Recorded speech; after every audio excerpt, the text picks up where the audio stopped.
So welcome everyone to this webinar, which will be delivered by Dr. Shweta Agarwal. Before I introduce the speaker, let me just mention that please use the chat box to write any questions that you might have during and after the talk.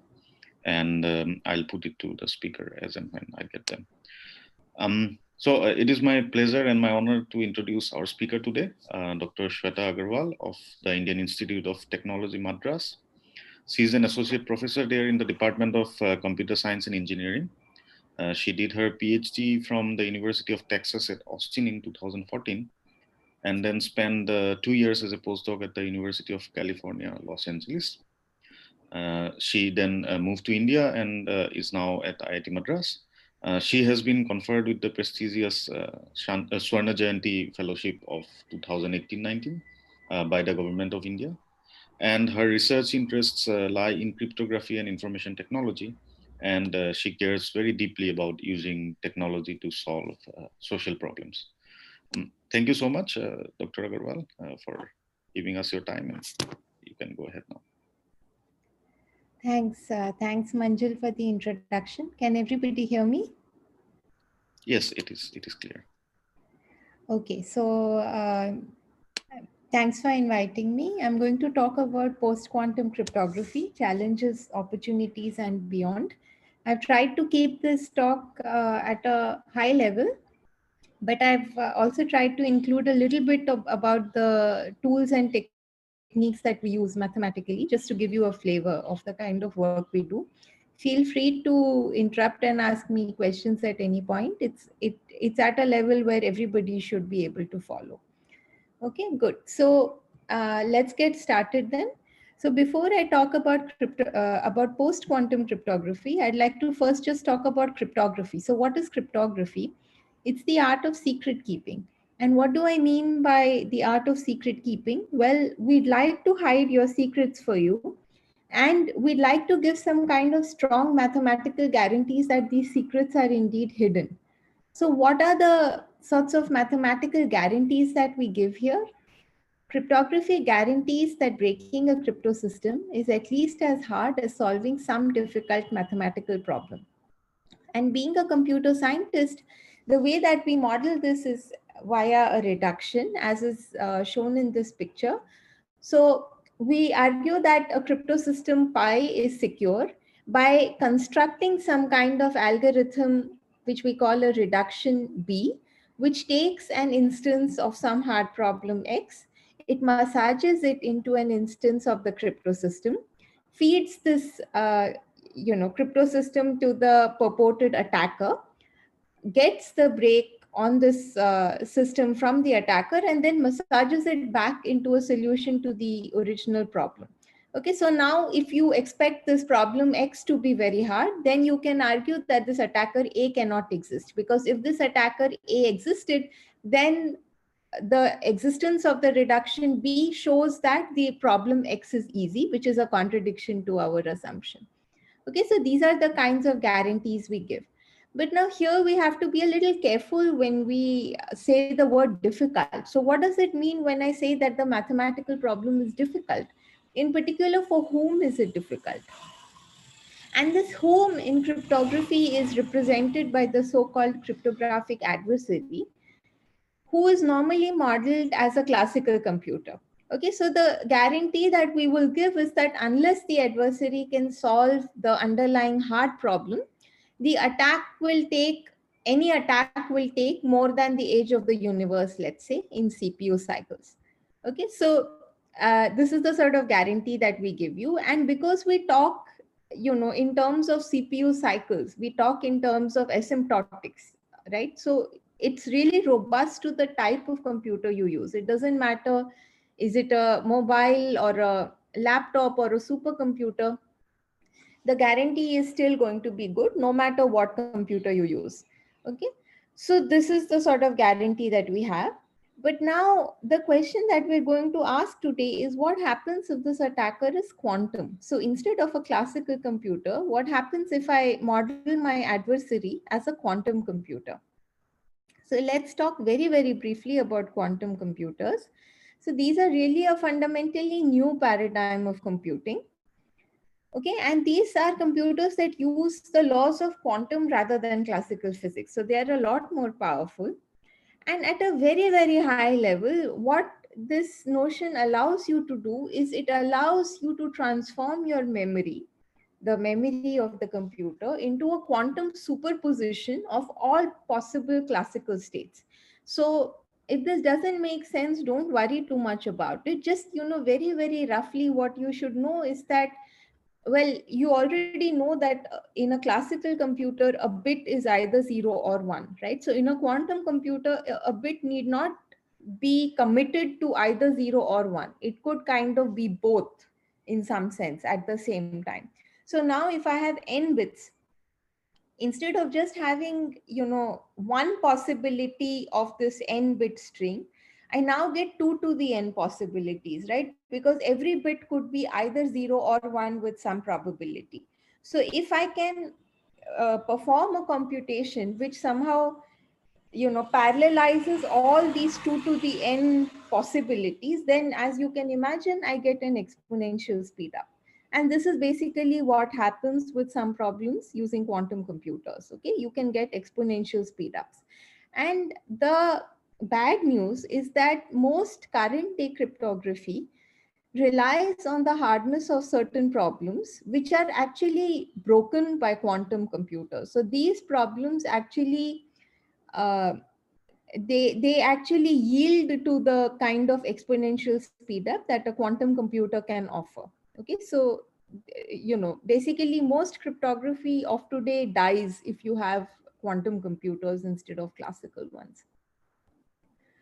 Okay, so since I've already talked about, why quantum computers are more powerful and why cryptography is under threat if you have quantum computers, let's, before proceeding, just pause and check, is this threat real? So is it something in theory that we just like to study, or is it something that might actually happen to us, right? So the short answer to this is yes, the threat is real. I mean, of course, we also just like to study it, but it's also true that this is a real possibility. And in particular, if you folks followed some of the recent news, I mean, a few months ago, Google claimed that it has finally reached quantum supremacy. This means that they claimed that they have a computer, a quantum computer with sufficiently many qubits that significantly outperforms a classical computer in some tasks. So there's something that a classical computer cannot do, which they say that their quantum computer can do.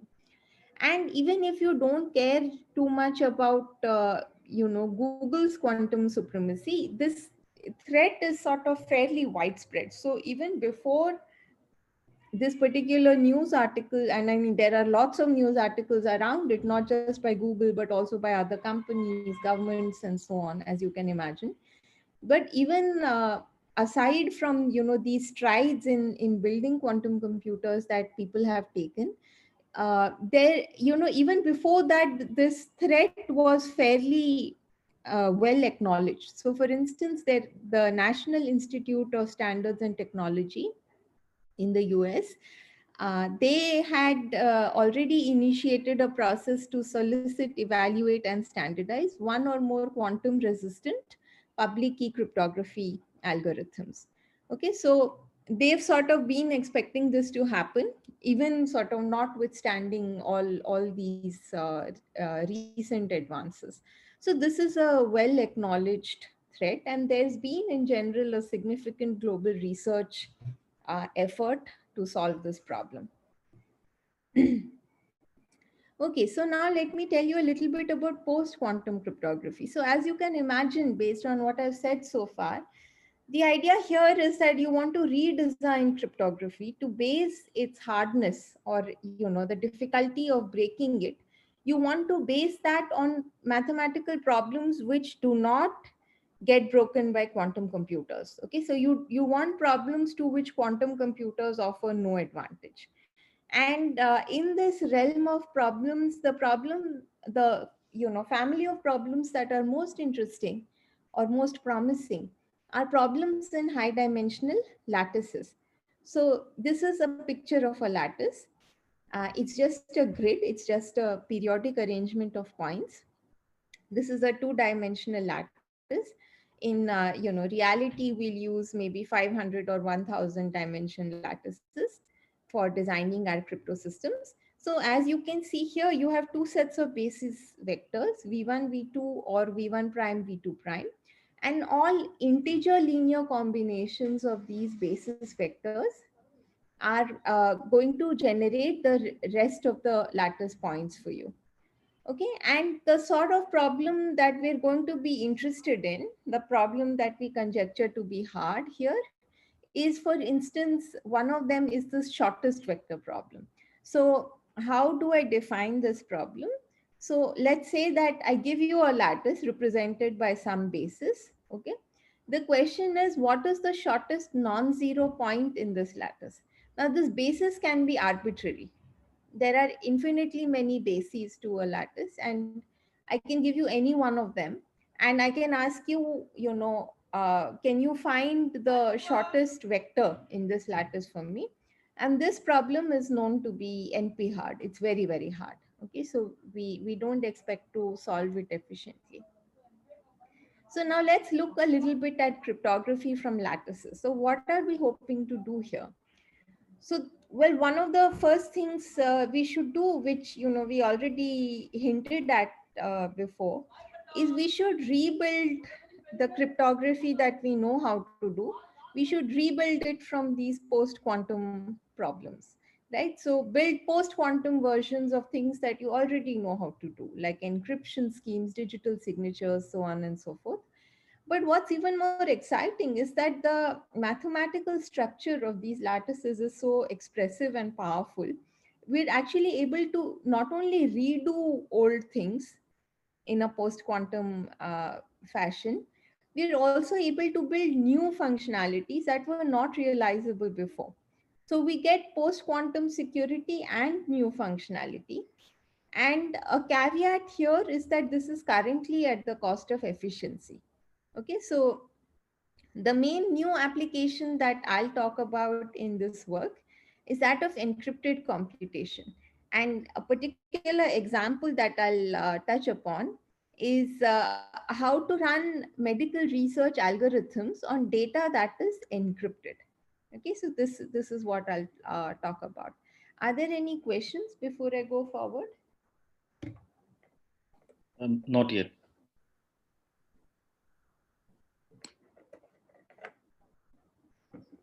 All right, so let's proceed then. So here's a sort of favorite joke that I have about this field. Let's look at this quote that appeared in an article in Nature a few years back. So it says that the dream for tomorrow's medicine is to understand the link between DNA and disease and tailor therapies accordingly. But scientists have a problem, which is how to keep genetic data and medical records secure while still enabling the massive cloud-based analysis that is needed to make meaningful associations. Okay, so as I tried to capture in this cartoon here, everybody these days wants to get their DNA samples. So there's plenty of genomic data that's available in the universe, and it could be put to good use if suppose you handed it over to medical researchers. They could put it to good use by trying to find correlations between DNA and disease. But the problem is that nobody trusts anybody, right? And this is with good reason. I mean, we've seen lots and lots of examples. In fact, just a few days ago on Netflix, I was watching this documentary called The Social Dilemma. And there's another one, I mean, there's a very famous documentary about Snowden, of course. So if you see these, class of movies, it's really like, one really starts feeling very, very paranoid after that. And the sad fact is that this is not fiction. I mean, these are documentaries, not science fiction movies, right? So this is already happening.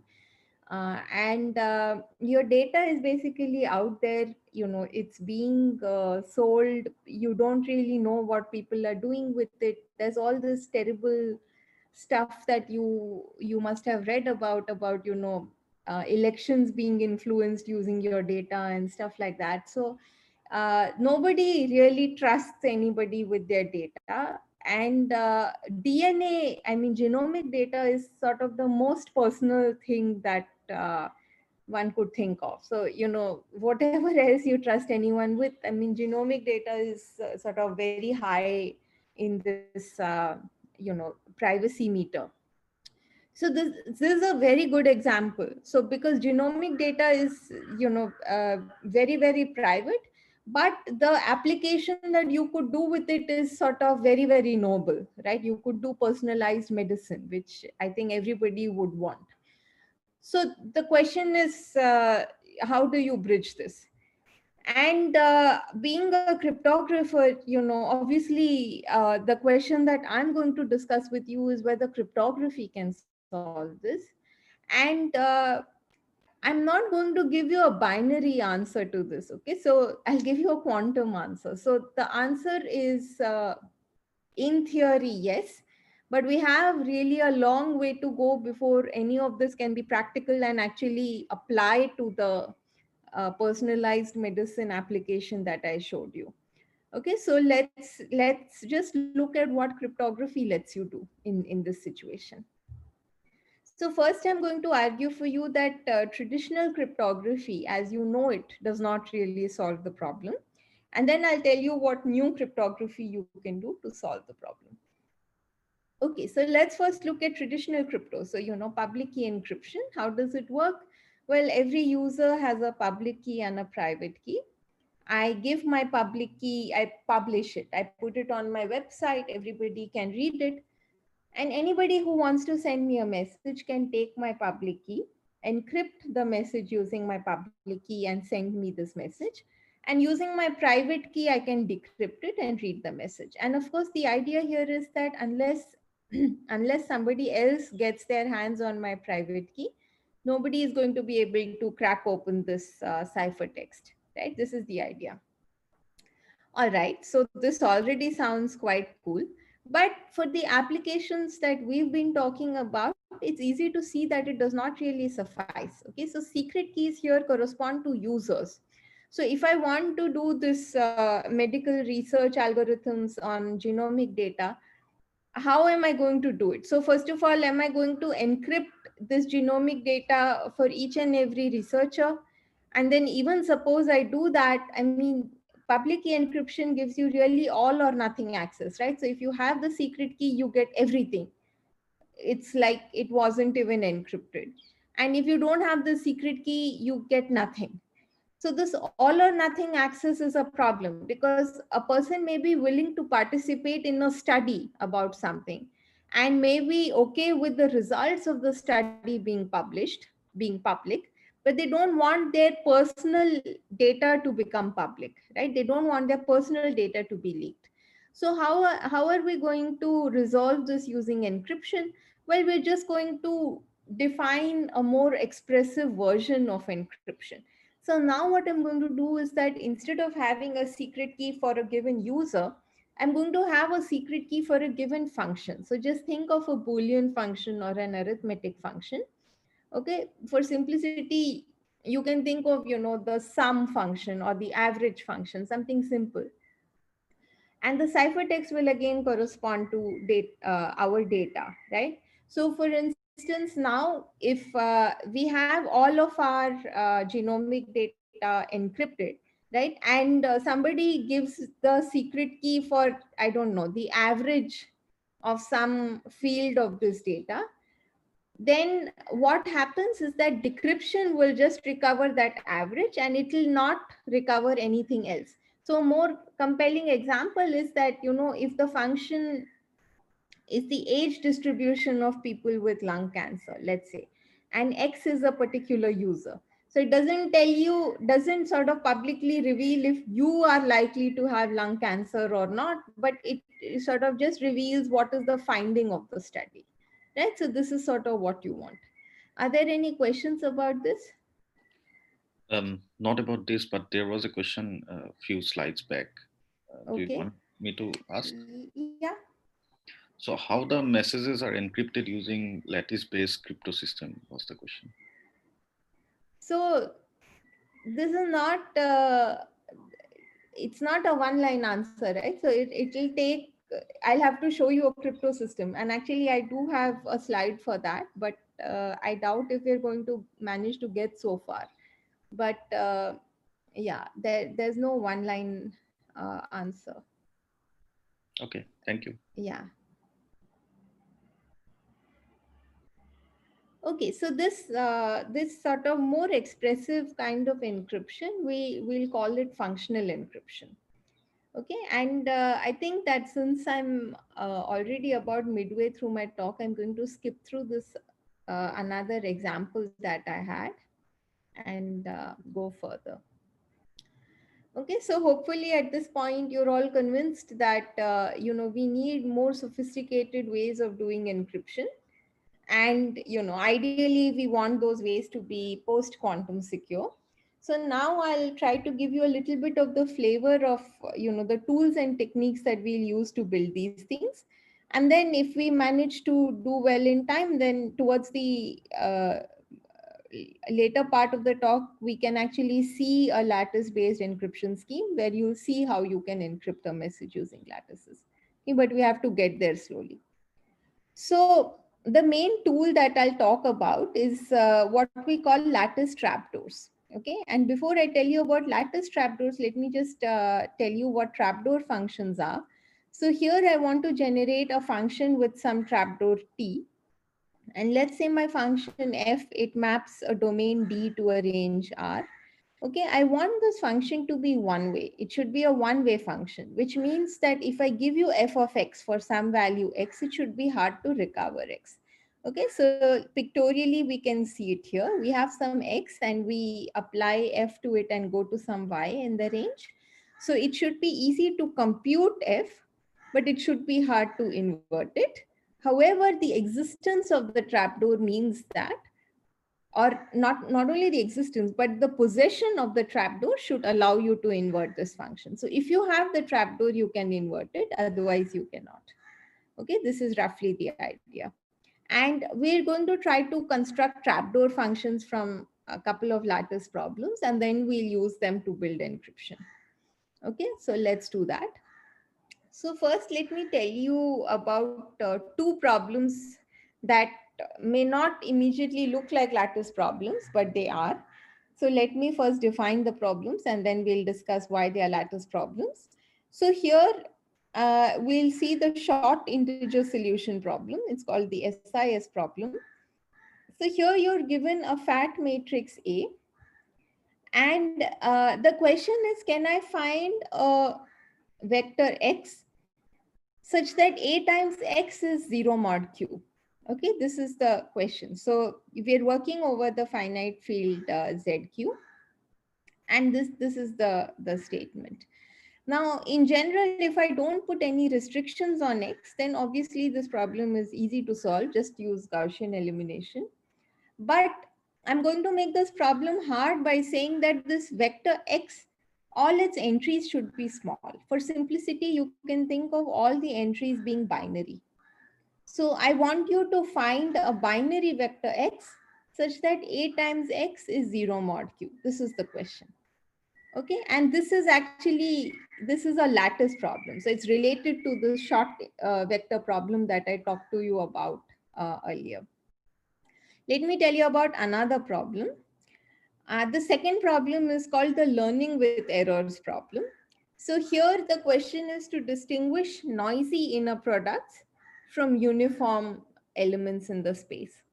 Okay, so let's say that on the left-hand side distribution, I sample random vectors AI, A1 up to AM, and for some fixed S, I compute BI as AI in a product S plus noise. Okay, and I want you to distinguish this from just AI and BI picked uniformly at random. So here the noise is very small. So you can now think of the noise EI as being binary. So if you stare at this for a few minutes, you can see that, the left distribution is actually very far from uniform, right? Because the AI are already public and the S is fixed. Okay, so I'm just computing AI in a product S. In general, this does not hide S given sufficiently many equations, but now I'm perturbing it with a little bit of random noise. And I'm claiming that this little bit of perturbation is actually sufficient to hide S to the extent that this distribution resembles the uniform distribution. Okay, this is the claim of the problem. Okay, so the problem is to distinguish between these two distributions, and the assumption is that this is going to be very hard. Okay, so let's now, before looking at how to build a encryption scheme, let's at least try to build a one-way function. Okay, so what's the one-way function? Remember, I told you that it should be easy to compute in one direction and hard to invert. That's one way. And then a trapdoor function is that given a trapdoor, it becomes easy to invert. So now I'm going to define my function f sub a as a times x mod q. So this you can see immediately that if the x here, if I insist that it is binary, then this becomes exactly an instance of the SIS problem. So if I give you a times x mod q, then it's going to be hard for me to recover x if the SIS problem is hard. And the other related problem is that I'm going to take some matrix A and I will compute the LWE distribution, which I showed you in the previous slide, which is I'll compute A in a product S and perturb it with some noise. Okay, and now if this LWE problem is hard, then this looks like a uniform vector, right? That's what we saw in the previous slide. So if it looks like a uniform vector, that means I cannot recover this secret S and this error E. Okay, so it should also be hard to invert. So now I gave you two examples of one-way functions. Now, what about inverting them using trapdoors? Okay, so let's stick to the first SIS based function. So now I'm given some A times X mod Q, and I want to find a small x such that, this relation holds, right? And in particular, if there are many pre-images, then I want to find one with some probability. But I mean, for now, let's ignore that. I'm just asking you to find an x given the y in the range. I want to find the x in the domain that mapped to that y. Okay.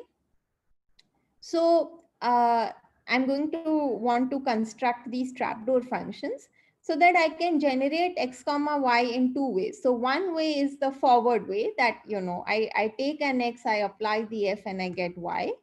Or I take the y, I apply the trapdoor, some trapdoor, and I get the x. And in both cases, I should get the same distribution. It should look the same. Okay, so this is sort of roughly what I would like to do. And I want to use lattice trapdoors, okay, in order to do this. So now let me tell you a little bit about these lattice trapdoors. What do they look like? So remember, this is what a lattice looks like, right? This is one basis, this is another basis. There are many possible bases. Now, depending on which basis I have, I can kind of chop up the space around the lattice into these so-called parallelepipeds, right? So for one basis, I get this picture. For the next basis, I get this other picture. And I'm going to claim that, there is this notion of a quality of a basis. So if my vectors, my basis vectors are quite short and nearly orthogonal, of course, I'm being loose here on purpose. All of this can be formalized.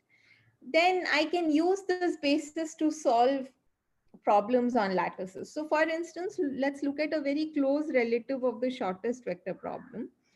Okay, the closest vector problem. So here I'm given some point t in space, and I want to find the closest lattice point to this point t. Okay, so if I have a good basis, I'm going to manage to output this point correctly. How? Well, I'm just going to output using the basis vectors, I can output the center of that parallelepiped. And if the basis is good, then you expect that any point in a given parallelepiped will be closest to its own center, not to the center of some other parallelepiped. So in this case, I can manage to find the closest lattice point. But on the other hand, if my basis is bad like this, right, then the same transformation will give me this other point as the closest point. That will be the output, but you can immediately see that there are other points, you can sort of verify visually that there are other points which are closer. So this is not going to work out. Okay, so in general, this basis quality is going to let us get our hands on a kind of asymmetry which we want to exploit. Okay, so a bunch of problems, including the SIS problem that I showed you, are actually hard given an arbitrary basis, but these problems become easy if we're given a good quality basis. So we'll exploit this asymmetry and we'll use this good quality basis, or what I call the short basis, we'll use that as the cryptographic trapdoor. Okay, so do you see how it works? So I told you how a trapdoor lets you solve an otherwise hard problem. And I showed you sort of using pictures that if I have this good quality basis, then there are some problems that I can solve easily. Whereas that those same problems are hard to solve if I don't have a good quality basis. So what does that mean? The good quality basis can be viewed as a cryptographic trapdoor, which allows me to solve problems which are otherwise hard to solve. Does that make sense? Are there any questions about this? No, not about this. Okay, about anything? So I'm a little concerned that there are no questions, because So either the talk is going fantastic or I've already lost everyone, and I think it's more likely to be option 2. so there is a question. It says, is factorization of an integer or factorization modulo a trapdoor problem? So, I mean, the factoring is a one-way function. So there is no trapdoor problem. I mean, for a function, you have to define, whether there exists a trapdoor that lets you invert it. And in the case of factoring, of course, if you know the factors, then that can be the trapdoor. Okay, thank you. So there is one more question, but I would prefer to ask at the end. All right. Okay, so lattice trapdoors. Okay, so basically I told you how the geometric structure of a lattice uh, gives you certain types of bases to the lattice which are superior to other bases, and these can be used as trapdoors, right? So I also told you that using these trapdoors allows you to invert some of these hard functions. Okay, so let's try to invert the particular function that we, just a moment, please. Yeah, sorry about that. Yeah, so remember that we were trying to invert this function f sub a. Okay, so this is defined as ax mod q, and we're trying to find a short vector x prime. I mean, there could be many vectors x, uh, that give me the same output function, right? It could be a many to one function, and in this case, it will be a many to one function. So I'm just interested in finding one example of one example of a pre-image. So any x prime, which is, f inverse of u, I want to find that. And because I've told you this is my function that I want to invert, and I've told you that, for lattice problems, I'm going to use a short basis as a cryptographic trapdoor. I should first of all tell you how this function is related to a lattice, right? So I'm going to define a lattice using this matrix A. So this matrix A, remember, it's a fat matrix over a finite field. I'm going to take all the vectors that are orthogonal to this matrix modulo Q.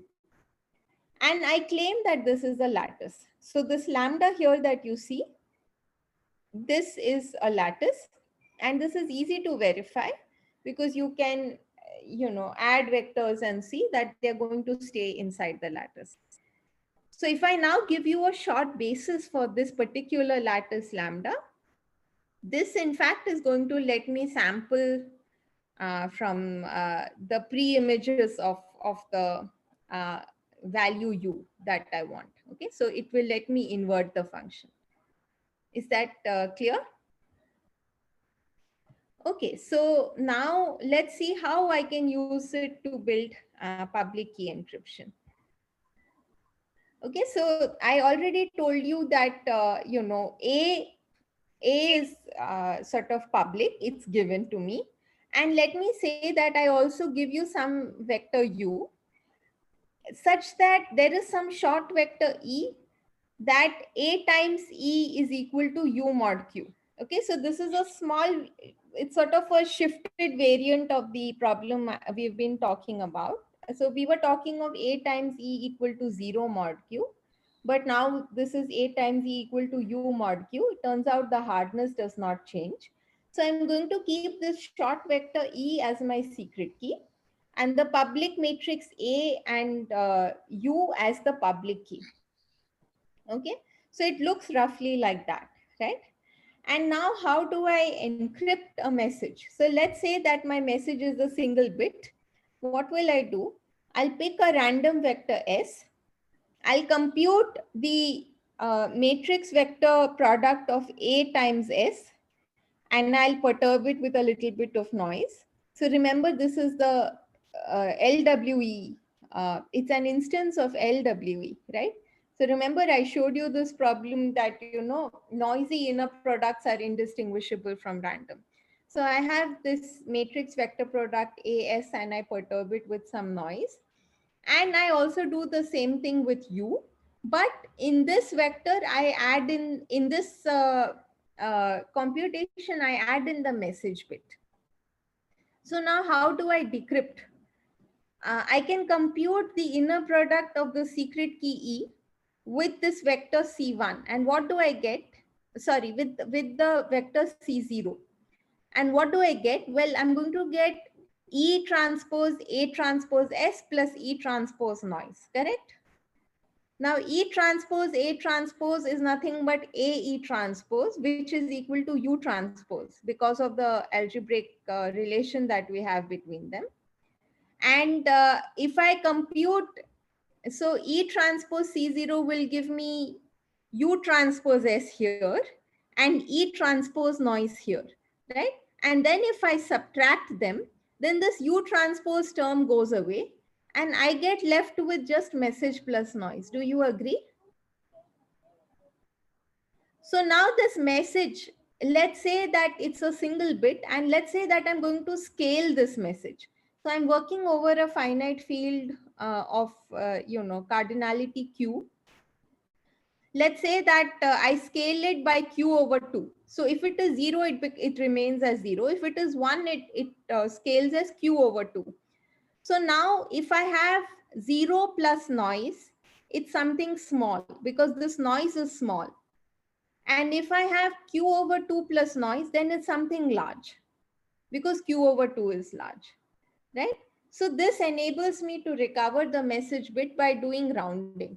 So I can say that, if the output is larger than a certain value, I'll output the bit 1. Otherwise, I'll output the bit 0.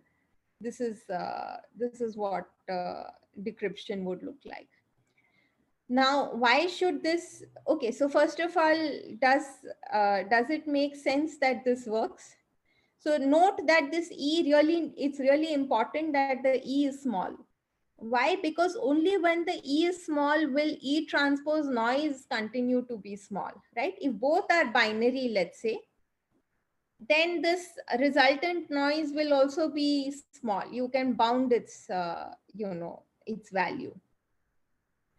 But if E is large, then this noise is going to blow up and you're going to lose the message because the message is encoded in the smallness or largeness of the resultant noise. Okay, so this is how decryption works. So this is small, this noise is small only if E is small.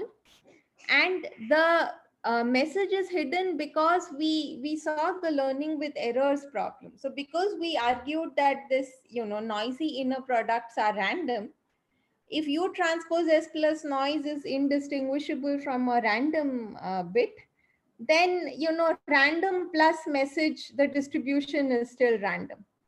So the message becomes hidden. This is the idea. Okay.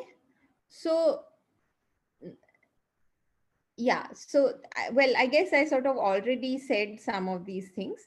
So by the SIS problem, it should be hard to find a short E. So it's hard to recover the, private key from the public key. By the LWE problem, the ciphertext appears random. So as I said, C0, which is A transpose S plus noise, this looks random. C1, which is U transpose S plus noise plus message, looks like random plus message, which is random. And therefore it hides the message. Okay. So yeah, I'm glad that we had a chance to see encryption since somebody asked about it. Are there any questions about this? So there are some questions in general, not really about this. I mean, one I can ask you. So by hard functions, are you referring to NP hardness or completeness? Neither, in fact, because NP hardness is actually too weak for us. Why? Because NP hardness is a worst case guarantee. It says that there exists no algorithm for every instance of the problem. But it could be that most instances of the problem are easy, right? So what we need for cryptography is actually average case hardness, which means that there should be an efficiently sampleable distribution from which I can sample an instance which I believe to be hard. So I need average case hardness. And in fact, whether there are problems, so in NP hard problems, can I generate instances that are hard to solve? This is actually a big open question in cryptography. We don't know how to do it.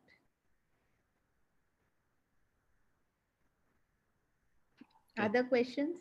So there are some, but again, I would prefer to ask at the end, so if it's okay. Yeah, sure. Okay, so yeah, I think I just wanted to give you a taste of what the scheme would look like. Let me briefly touch upon a few other applications. So encryption, decryption is only one thing that you could do. You might want to use cryptography for so many other things, such as secure elections. Like let's say that you want to have e-voting protocols. So you'd like everybody to be able to cast their vote, maybe sitting at home, and there should be a way to count the vote and declare the winner such that it is correct, which means the winner is determined correctly. And security holds, which means that individual vote privacy should not be broken, right? So this we can do via the subfield of multi-party computation in cryptography. Then here's another very interesting application. So it's about protecting your code. So let's say that you're a smart student and you come up with a better algorithm to factor numbers. Now you could write an award-winning paper, or what you might want to do if you're more entrepreneurial is you want to sell the functionality of this code, but you don't want to reveal the algorithm inside the code. Okay, so you would like to obfuscate your code. So you can maybe just input your code to this obfuscator and get some output which produces the correct output. So this code, this obfuscated code, it should be correct in the sense that uh, I should be able to run it on any given input and get the correct output, but it should be impossible to reverse engineer. So there should be no way to recover the original algorithm. And this is called program obfuscation. Okay, then there's another very nice example which I like. So let's say, there's activism with safety. So, let's say you live in a country with an oppressive regime. and you're trying to stage a revolution. Well, maybe you're trying to exchange secret messages. Okay, so maybe you want to write something sensitive and encrypt it. But what I'd like to be able to do is that if someone comes and puts a gun to my head, I should be able to reveal some different randomness, different from the randomness that I used originally, so that I can explain this ciphertext as, the encryption of some completely different, very benign message. Okay, so this is the notion of deniable encryption. And then lastly, this is the application that I talked about already. There's computing on encrypted data, which is, you want to do cloud computing. So you want to use Google, Amazon, Dropbox, all of these things to store your information. But you are worried about the privacy of your information. So you want to avail the benefits of cloud computing, which is, obviously, there are a lot of advantages. You can access your data and infrastructure on the go. You don't have to worry about backing it up or keeping it, you know uh, keeping it updated and so on. But the problem, of course, is that you may not trust the cloud, and you would like that you should only be able to learn information about yourself, but nobody else should learn any information about you. So this we can do using notions like fully homomorphic encryption and functional encryption, which I briefly talked about. Okay, so these basically are a bunch of the applications that we like to support in cryptography, and we're trying to support in post-quantum ways. So there are some which can be based on lattices right now, and some which are active open areas of research. Actually, all of them that I showed you are active open areas of research where we have some solutions, but there's a lot more to do. And we work on all of these problems at IIT Madras. All right, so I also had a sort of longish section about bitcoins and blockchains, but given that I only have a few minutes left, I think I'll just skip this section and I'll take any questions that anybody has. Thank you so much for the Sure. we have questions, but many of them are general sort of questions. So I did not ask in Okay, between. you can ask now. So one question is, what is more easy to break between RSA or EC using quantum computers? They are both easy. I mean, by easy, we mean, in polynomial time, you can break it. So, Um, so, so this is probably you did not refer to this at all in the talk, but I'll just ask. It's up to you if you wish to answer. So, is there a possible exploit in the single photon quantum cryptography? what do you mean? Yeah. So, please. I mean, I'll just allow the person who asks to.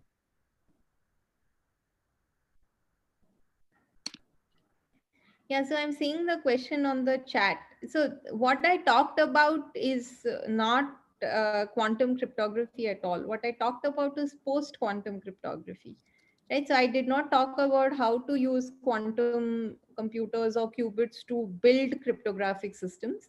Rather, I talked about basing cryptography on problems which quantum computers don't know how to solve. Right, so these questions on the chat are all about quantum cryptography, like why do we use EPR pair in quantum key distribution, etc. So this is completely unrelated to the talk. Right. Um, so let me ask a different question then. Is any NP complete problem decision problem a one-way function where the trapdoor is the certificate required to verify that the problem is in NP? No, it's not. It's never so simple. So, like I said, we don't even know how to use these NP complete problems for cryptography because we don't know how to generate hard instances of NP hard problems. Like maybe, let's say, the traveling salesperson problem is NP complete. But if the graph is a tree, then it's not. It's easy to solve, right? So in general with NP-hard problems, the problem is that it gives you a worst case guarantee, not a average case guarantee. So how do I even know that the particular problem instance that I'm working with, is it even a hard instance, or maybe there is some structure built into that instance that lets me actually exploit something and solve the problem.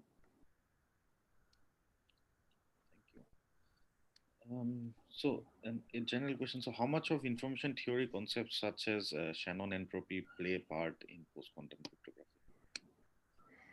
I mean, so yeah, a little bit. So any of these fields are really very broad. It really depends what you want to get into particularly, right? So if you want to get into sort of the more information theoretic side of things, you can use more information theory. If you want to do more computational hardness, then you don't need that much information theory, but you still need some of it. How far are we from a practically usable quantum computer or any of these threats This is arising? a $1 million question. So yeah, just you can follow the latest news. I'm no expert on the construction of quantum computers, but my sense is that within the next couple of decades we might see something. So, can one-time pad OTP cipher systems be broken with quantum computers or techniques based on quantum? Actually, no, because one-time pad gives you perfect security. But the problem is that it's a very, very restricted functionality. So its security is very good. Here's something which is perfectly secure. Don't say anything. Don't send anything. That's always secure, right? But its functionality is nothing. If I want to send a message, then by not saying anything, not sending anything, I get security, but I don't get functionality. So the problem with the one-time pad is something similar. It's just one step better than what I just said. You get very good security, but the functionality you get is almost nothing. So you can use a one-time pad to encrypt a message, and then you need as long a pad as the message itself. And then once you use it, you have to throw it away.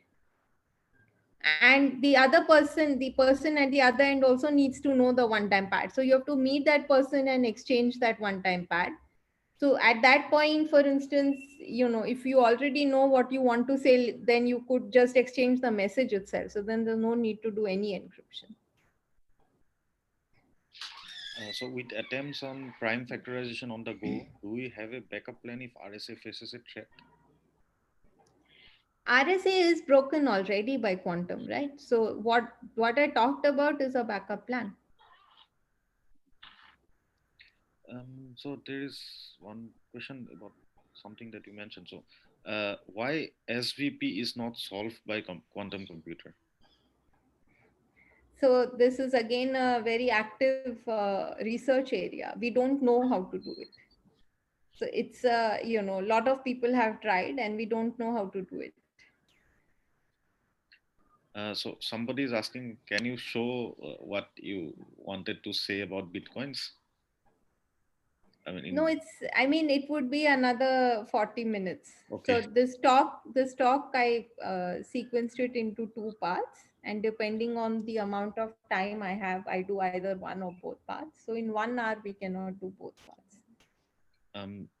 So the last question is, can you mention some references for this area? So there's a very nice survey called A Decade of Lattice-Based Cryptography. You can Google for that and read it. There are also some references. If you go on my webpage, I've taught courses on these topics. So you can go to the course web pages and there you can find more references for these topics. So we had some comments from Professor Ajit Iqbal Singh in the chat, and she would like to say them to you. Sure. Yeah. First of all, I would like to say the chairman, Professor Phillips of National Standards Institute, gave a very good talk recently, and that is available on YouTube now. It was done under NASI and DBT program at Deen Dayal Upadhyay College, managed by Manoj Saxena. That is one thing. And you mentioned NSIT, that is why I'm doing that. Second thing is, do you take Q prime to have ZQ as a field, or do you take Q as any number to have ZQ as a ring? Yeah, so it actually, you in my talk I took it as prime just for simplicity, but actually it holds for any Q. Okay, and now there is a good theory of equiangular lines. Where you take inner products, so modulus of inner products are all the same. That means the lines are equiangular. So do you consider any such thing, because you are using inner products quite a lot? Yeah, but in our case, the perturbation by noise is a very fundamental aspect. So we don't look at any particular types of inner products.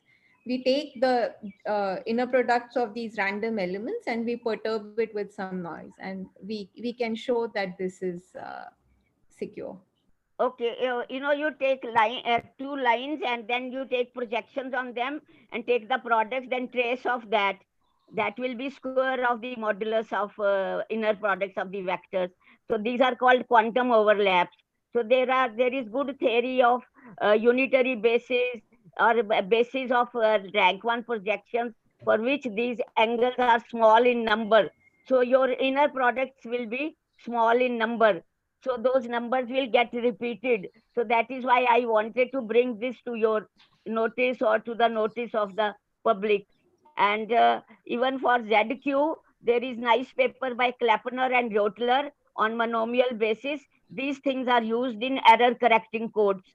Nice error bases are used in error correcting codes, and there is good literature on that. So for equiangular lines, there is very good literature, and it's a big unsolved problem. So I wanted to bring that. Next thing I wanted to say was quantum Latin squares, where you can take a matrix of vectors, and each row is an orthonormal basis, each column is an orthonormal basis.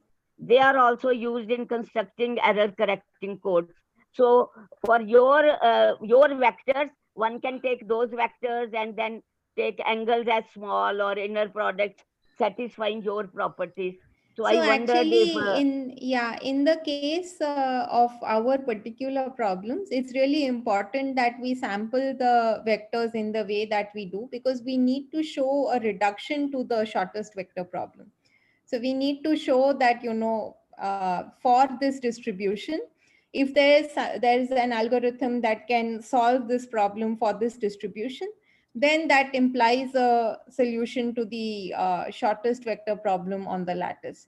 So we don't really have too much freedom about how we pick these things. I mean, the reduction only works for a very limited set of choices. yeah, so my point was, if you mix such quantum Latin squares with your basis of vectors, then the inner products will be small in number and you have control over them. That was my point. Yeah, I'm answering to that by saying that Huh. in that case, the reduction to the shortest vector problem is unlikely to work. Okay, So thank you. Thank you. I need it to be as hard as the shortest vector problem, right? Yes, So okay. So if you want I to, okay, yes. So you yeah, want to avoid them rather than have them. So yeah, you know what to avoid. That is what I'm telling. yeah, sure. Okay, thank you. Thank you. Thank you so much. Wonderful talk. Wonderful. Thank you. Very interesting. Thank you. Thank you so much. So we don't have any more questions. So the only thing that I can do is thank our speaker for giving us her time, Thanks. and also for the very nice talk and for answering so many questions. Thank you. I'm happy to have come, and I hope that it created interest in the audience for this area. I hope that most of the things I said were clear, and I'll see you again some other time. Thank you so Bye. much. Bye.